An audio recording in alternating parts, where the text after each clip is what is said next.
Ayan, magandang hapon po sa inyong lahat. Welcome again sa Nanay Nids. At ito po, ang sitwasyon natin ngayon, napakaulan pa rin po natin dito sa Pinas. Ingat po sa lahat at sa ating mga motorista, sa mga pumapasok ngayon. Ingat po sa pag-uwi at sobrang lakas na naman po ng ulan. Kanina nung tanghali medyo naliwanag pero pabugso-bugso po yung ulan. At kami po ay pumunta lang ni Tito Herns doon sa dati naming bahay at binisita lang namin po doon kasi ang sitwasyon okay naman po, kaya lang yung main road po talaga may tubig na din. At dito naman po sa Pasita okay naman, sobrang ulan. Ay, sana naman po ay huminto na at malamang at sa malamang po wala na naman pong pasok. Kaya ingat sa lahat. Doon po sa aking mga estudyante, shout out sa inyo dyan sa Pobes. Alam ko pinapanood ninyo yung mga vlog ko. Thank you so much sa pagsuporta. Kaya lang mag-ingat lahat, huwag nang lalabas ng bahay, lalo kayo mga bata. May katubig din dito ngayon. Ay, oo, may tubig din dito. Ayan po. Sabi, malakas yung ulan. Mga paradong kanal sigurado. Ayan. Kaya Wala ng tubig. Sana tumila na. Kaso gano'n na din. ayan, mga kiddos, iwasan na ang magtapo ng basura kung saan saan. Yan yung nakakabara sa kanal natin. Ayan, yun ang sitwasyon natin ngayon. Dahil sa sobrang ulan, wala nang daluyan ang ating tubig. Ayan na, oh. Ilang araw na po. Ayan, at nakakalungkot lang yung mga nabahaan po. Ingat po kayo. Ayan, at sana naman po, lalo yung mga nasa evacuation center natin, no, sana po ay nasa maayos kayo dyan. May mga pagkain. Sana sa evacuation center. Oo, kaya lang delikado rin ang pagpunta pa sa ngayong gawa nga ng yung mga dadaanan, lahat baha. Siguro Tito Herns sa mga kailangan nila damit. So bukas pag wala pa rin pasok, magsusort out po tayo ng mga, baka may mga damit-damit pa kami doon. Kumot, yan po yung mga kailangan ng ating mga kababayan ngayon. Ito po yung sitwasyon natin ngayon, grabe. Dito sa main road, sa kalsada. Papunta baka, delikado sa ating dadaanan. Dito Herns, baka mabaha doon. Oo, kasi sa may Robinson, sabi nila mabaha. Ayan na, oh. Pag ganyan. Ayan, baha po ngayon dito. Dito tayo dadaan sa may kabila. Ayan, baha na po, oh. Ito po yung main road. Punta po kami ng Pasita. Ayan po, oh. Galing po kami ng ayan na yung tubig. Ayan naman natin, kapag malaki tubig, may tutubig grabe, ka. tingnan mo siya. Ay, opo, ayan na yung sitwasyon dito sa dinadaanan namin. Ito po ito sa Pasita. Ayan. Landayan po pala, papunta ng Pasita. Sana yung aming dadaanan ay hindi po hindi ayan o yung gasoline station. Wala. Grabe, oh, yung kotse. Bukas pala tubig dito. Ay, lubog na yung kotse. Gusto ko sana pumunta doon sa may boundary. Oo, ayan o, yung mga kababayan kasi natin, grabe, yan, Tito Herns ang tubig. Hindi kaya matubig sa dadaanan natin. Balik kapag may tubig, alangan. Ikot tayo ng Southwoods. Ayan po, ingat-ingat po sa lahat po ng mga motorista at mga kababayan po nating nasa bangin. Diyan sa Malabon, shout out dyan sa aking pinsan. At ingat kayo dyan. At alam ko pumasok na rin daw sa bahay nila yung tubig. Sa Cainta, no, may mga kamag-anak din ako dyan. Sa Kuya Dani, ingat kayo. Sa Cavite, ayan, bahana. Ito na po kami sa Pasita. Sa Pasita Complex. Nasa Pasita Complex na po kami. Wala pa naman dito tubig. Pero sana doon sa may, alam ko dyan sa may Robinson, dyan doon nagkakatubig eh. Pero doon naman po sa amin, awa ng Diyos po ay wala.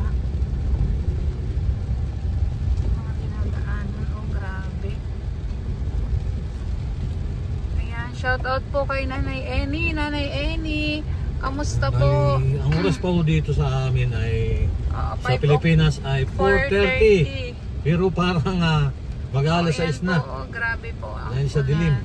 Shoutout Nanay Eni, sana doon sa inyo sa Paranaque ay wala pong kasi ang Paranaque ay may tubig na din, Las Piñas, yung mga dinadaanan din sa may SM Sukat na nagkaroon ng baha. Awat na. Pwede kung ano. Ayan, ito po yung pagka nagtutubig. Ay, mabuti wala ngayon. Dito sa lugar na ito pagkaan. Ito po yung nalaki ang tubig daw. Pero nung unang ulan siguro kung na-wash out na siguro yung dito, yung mga basura na nakabara. Kaya ayan, wala na po. Thank you naman. Pero sa ibang lugar po talaga ay naku, sobra. Ayan, ingat-ingat po sa lahat po ng ating mga kababayan. Sa mga nagtatrabaho po, ingat po pag uwi. Kami, siguro pag ganito pa yung sitwasyon, baka wala pa rin kami face-to-face classes. Mayroon yan. Pwede ba? Ay, bili ka saging? O tumabi ka ay mag-hazard ka man. Pwede naman, doon ka pa naman. Kami dadaan daw muna ng prutas.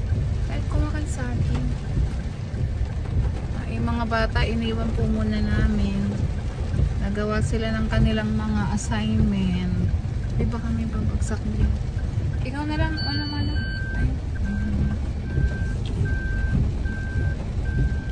Shout out po kay Ma'am Ed. Sana po nakarating po kayo ng maayos dyan sa US. At shout out din po kay Doc Lexi. Sa buong family po, ingat po. Ayan, maulan pa rin po dito sa Pinas. Andadaan kami ng gulay. Po, alas 4:30 pa lang, napakadilim. Ayan. Napakadilim po. Paligid. Ayan si Tito Herns. Tito Herns, nadaan ng gulay. Okay naman po yung kalsada namin. Wala namang tubig, basa lang. Sana nga po tumigil na yung ulan at malamang bukas pag ganito yung sitwasyon, wala na naman pasok ang mga bata sa eskwela. Ayun, kaya sigurado sana mag-asynchronous na nga lang kami. Ayan po. Ingat-ingat po, lalo tigit po yung mga kababayan natin na nasa bahaan. Ingat po kayo, yung mga sana lumigas na rin po yung mga malalapit po sa mga ilog. Huwag na po tayong matigas ang ulo. Meron po tayong mga po nating matakbuhan. At ang LGU po natin, ang ating mga evacuation local center government po ay talagang talagang umiikot po sila ayan, sa mga barangay para po sa ating mga kababayan. Ayan, shout out po sa ating mga barangay officials, sa ating mga government officials na sumusuporta po lalo sa panahon ngayon ng ulan, baha. Si Tito Herns dumating na. Ano mga pinamili mo? Saging, kamatis, lahat ng prutas ng gulay. Para nag-panic buying ka na. Ayan, kami po ay dumaan muna ng gulay. Maganda diyang mabili pa kaysa doon dumaan po muna kami ng gulay. Sa Talipapa na yan. Ay oo, mura dyan. Meron po kasi kami dito binibilhan sa loob ng subdivision na gulay, hindi sa palengke. Mas mura tapos walang gaanong Tapi hindi ko makita. Hindi matao. Ayan. Maulan talaga, maulan. Ayan Hindi ka nakabili ng saba. Mayroon saba dyan? Ayun, masarap yung saba, nilaga. So, ay may request yung mga... Ay, walang puso ako nakita May request yung mga Marias. pala, no? Gusto daw nila yung ginataang puso kasi si inay naggata nung isang araw. Nasarapan sila. Sabi ko, sige magluluto din tayo ng ginataang puso. Ayan na naman po yung ulan, grabe po yung ulan. Talaga ang dilim na Tito Ernst. Ayan, kamusta kaya yung mga iniwan naming Marias? Okay lang naman, tawag ako doon. Sabi nila, habang sila Habang ano yun? nag-aaral, may katabi kumakain. rin pagkain. Grabe po yung mga Marias Lagi namin. naman sila, may pagkain sila doon. Hindi sila. Ayan, shout out po ulit kay Ma'am Edna. Salamat po dun sa mga biscuits. Oo, ang dami kong biscuit na padala ni Ma'am Edna. Salamat po. Tama, katabi po nila habang sila ay nagsasagot ng kanilang mga assignment. Sabi ko yung tsokolate, hawag isang kainan na ano lang. Tikim-tikim lang muna sa tsokolate kasi yung lalamunan at ngipin nila. Baka magsasakit. Oh. Hindi sila magugutong pagka IT1 sila. Hindi naman kasi marami naman sila doong makakain. Kaya minamonitor lang namin pag naalis kami. Hirap din kasi umalis ngayon pagka mga ganito na bahay. Hindi naman namin sila may pwedeng stranded kami isama. sa isang lugar. Oo, mahirap. Mahirap po kasi ngayong umalis lalo pag yung may mga dadaanan pong baha. Naku, nakakatakot na po. Maigi pa po talaga na kung hindi naman po importante yung ating pupuntahan, ay manatili na lang po tayo sa ating mga tahanan para po sa safety din natin. Ayan, ingat po sa lahat. Bye-bye po. Bye-bye po. Ayan, maulan pa rin po. Si Tito Ernst nabasa na ng ulan. Maliligo naman eh. Oo, ako rin, di pa ako naligo. Oh, ito na po yung Tres Marias. Ano ginagawa nyo? Pahinga.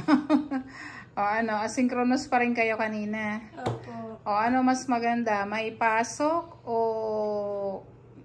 asynchronous? May pasok po. Ikaw muna Russell, bakit gusto mo may pasok? Kasi po pag asynchronous, mabubuo po yung mga gawain. Lahat po magsisend ng gawain yung mga teacher. Tapos sabay-sabay po. Ibig sabihin, marami. Opo, kaunti lang po. Oo nga, ano. O, ikaw naman, Sinea.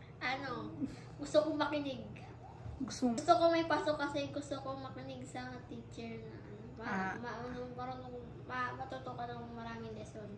Kaysa doon sa ano. Kasi pag dito, sarili nyo lang. O ikaw ba, Pras, Maylin, natatawa ka. Bakit?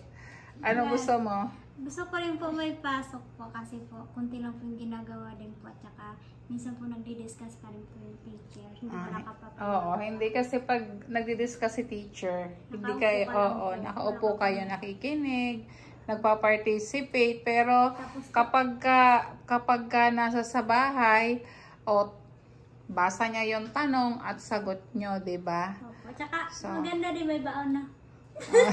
Bakit pwede ko naman kayong bigyan ng baon? Tito, bigyan mo nga ito ng baon. Mga 300 ka, hindi pa Para nagbabawas may baon na makakain tayo dun sa kantin. Gusto ko daw nakain. Ako din ako Kasi pag nasa sa bahay, ako din. Kasi alam nyo, mahirap talaga yung may halos maghapon, nakamonitor sa kanila. Hindi katulad pag nasa sa school, hanggang tanghali lang, uuwi na ako. Kasi, kumbaga, nadidiscuss ko ng maayos, hindi katulad pag naka-online, yung mga bata din, tanong ng tanong. Kailangan mo siyempre sagutin, hindi lang mga bata nagtatanong, pati mga nanay. Hello po mga kananay. Ayan, shout out sa inyo, sa taga Pobe, sa mga estudyante ko. At mag-aral lang, huwag maglalabas ng bahay ha, at delikado, may baha, ano pa, pwedeng magkasakit, malakas ang ulan, stay safe sa lahat po, ayan. At kayong tatlo, bukas may gagawin pa ulit kayo?